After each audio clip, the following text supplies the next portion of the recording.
welcome into Nittany Game Week overtime. We hit the mid to late December range, and it's still a really busy time of the year to talk about it. So we're going to get right into it with a busy December calendar. I'm Todd Sadowski, Tom Bradley, Jay Paterno. Look, guys, you can't put your feet up this time of year for assistants, for head coaches. You got some wish lists with coordinators, transfer portals, and then recruiting, all of it happening at once. What do you tackle first, or how do you tackle all of it? And who wants to go first? Who wants to tackle this one? Well, I think December changed a couple years ago when they put the early signing day in, because then that put a lot of pressure on schools to fire coaches earlier in the year so they could get a head coach in place to finish that recruiting. And then once that happens, then all the assistant coaches fall into place. And we need a coordinator here, we need a coordinator there. So that was bad enough.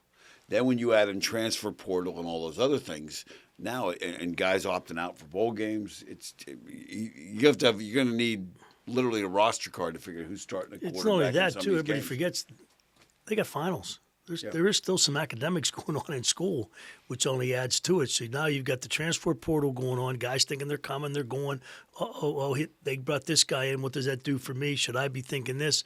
There's just a million different things going on. The bowl game seems like the last thing that's on the list as far as getting prepared for that. I mean, obviously you have practices that you have to go through, and for Penn State, they're kind of hitting all the check marks. Well, you got rid of one coordinator, so you had to hire an offensive coordinator. The defensive coordinator left for a head coaching job, so that kept the coaching carousel rolling. The transfer portal you're always looking at, and then, of course, recruiting. Big signing day, on Wednesday the 20th, so you have to keep an eye on all that. But wait, there's more. Just like the old Ginsu knife commercials, how much would you pay for this Ginsu knife? There's more, because a year from now, just this past Saturday, I was presiding, as trustees do, over a commencement ceremony on the Saturday. And I looked at Neely, our President Ben DePuti, and I looked to the provost, and I said, next year, this weekend, you may have a college football playoff game going on Saturday on campus. And they went, oh, my God, we didn't even think about that, because now you have a graduation weekend on top of a football weekend potentially. And when does that happen? Is it the game with Thursday night, Friday, Saturday, and then you have your signing day? So as messy as you think it is now, it's only going to get worse. Yeah, absolutely. That's for sure. And I think the other thing that comes up, too, is, and then it's not only that, but campus, with everything that's going on, might have to get ready for another home game. Right.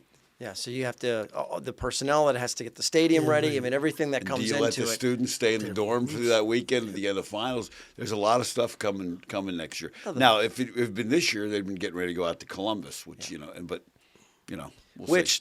To your point about that, and there was also Ole Miss would have been going to an Georgia. SEC team to Georgia. So I think that's one of the questions we want to ask our Impact interview guest, Tony Barnhart, who knows the SEC and knows the South just about as well as anybody. Think how the committee's going to make those choices and kind of get those matchups together. So our point is, it's really busy this time of year, and it's not getting less busy. It's only going to get more so. Who's your new coordinator? Tom Allen is your new coordinator. And these guys, Coach Franklin and Tom Allen, have had a good relationship for years. They've known each other for a long time, a lot of mutual respect.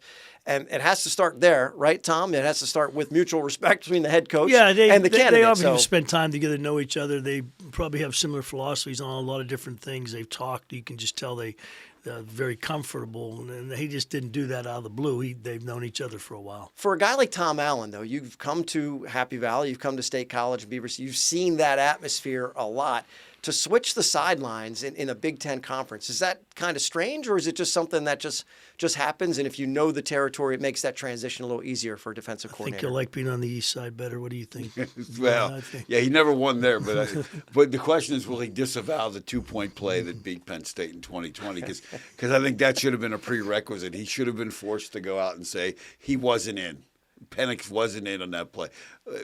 Even with Penix having the great years that he's had at Washington the last years, I heard more Penn State people say, but he didn't beat us in 2020. I'm like, it wouldn't surprise me if at some point he says, upon farther review of that particular play, I have a different perspective on it. But overall, I mean, look, this is a guy who has head coaching experience. That's something that Coach Franklin wanted a head coach of that defensive unit. Didn't happen on the offensive side, Andy Kotelnicki, but on the defensive side, he replaces someone, Manny Diaz, who had head coaching experience with someone like Tom Allen. Yeah, and if you look at Indiana's defense the last couple of years, numbers aren't great, but at the end of the day, philosophically, does it fit with what you want? That's the most important thing. What does the head coach want out of a defense coordinator? So, James appears that James got what he wanted. So, good for him. And the proof will be in the pudding. That relationship, Tom, for a head coach, how nice is it to say, he's been a head coach. He knows how to handle that side of the ball. I don't have to be on that side of the ball quite as much because James comes from the offensive side of the background, and I think he probably feels a little bit more comfortable working with an OC who wasn't an HC. I would imagine that with the schemes that they want run are pretty similar. I would think that he's not going to, because it's the one thing, he doesn't want to have his players to learn another total new scheme over again. In fact, I think a lot of it will be, Coach Allen he'll have to learn Penn State's verbiage and put it into what he wants to do, because I don't think they want the players, learning all kinds of different things.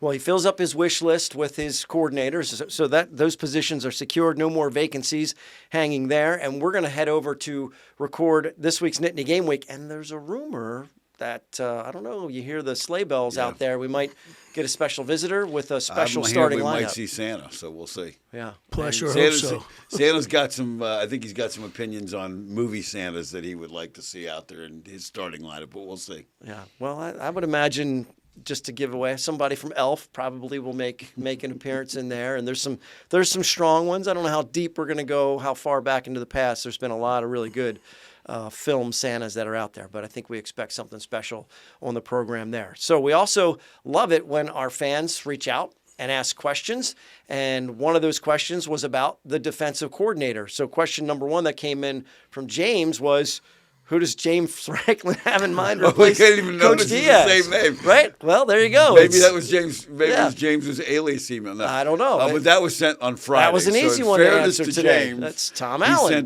We got that answer for you. So Marcus follows up and says, paying a DC is the subject matter.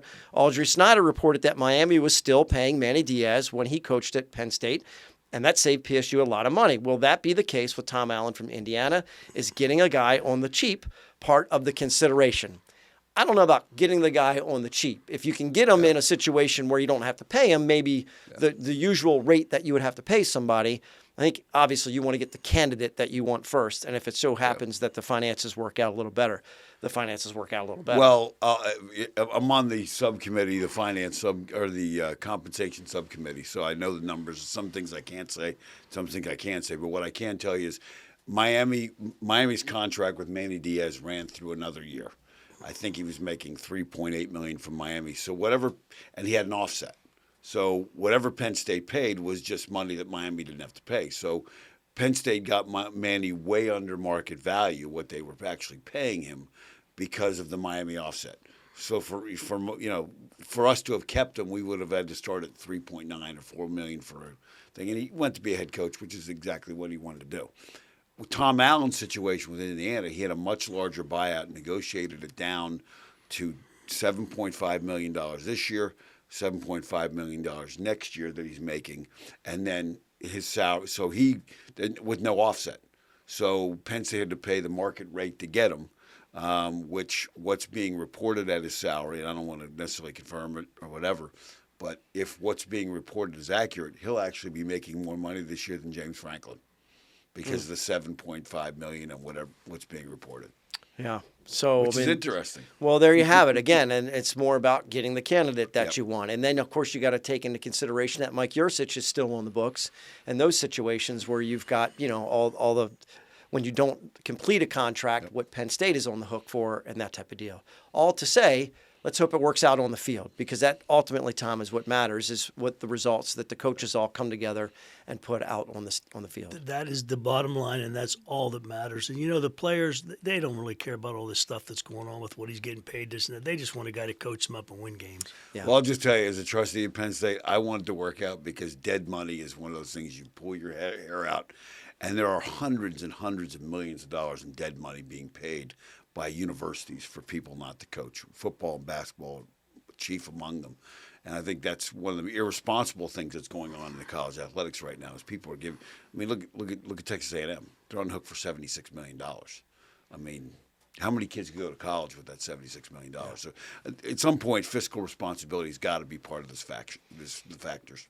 At some point. At some and point. it's not exactly It's not now, at the but top at some of the point. list right now. So Well, I it's think when collective bargaining comes in and all that kind of stuff, it'll change. That's a race to win. And then you add the playoff, the contracts expire television-wise. And if that 12-team playoff goes to where we think it's going to go, there's some huge dollar signs coming into the game. And Chip Kelly's starting to talk about, maybe one big conference, paying the players. Jim Harbaugh's already talked about it. So none of this is going to stay pat. A lot of this is just going to continue to evolve and evolve and evolve. And he talks about being a commissioner. They want to maybe get a commissioner. I'd like to volunteer myself for that title. Yeah, all right. No, you don't. Trust me. Yeah, I think As long as you're available for Nittany Game Week, overtime podcasts. I think I would. And recording the show, we're all good with that. So speaking of which, that wraps up this particular episode of Overtime. We're going to head over and record this week's show. We appreciate you tuning in. For Jay Paterno, Tom Bradley, I'm Todd Sadowski. Thanks for watching.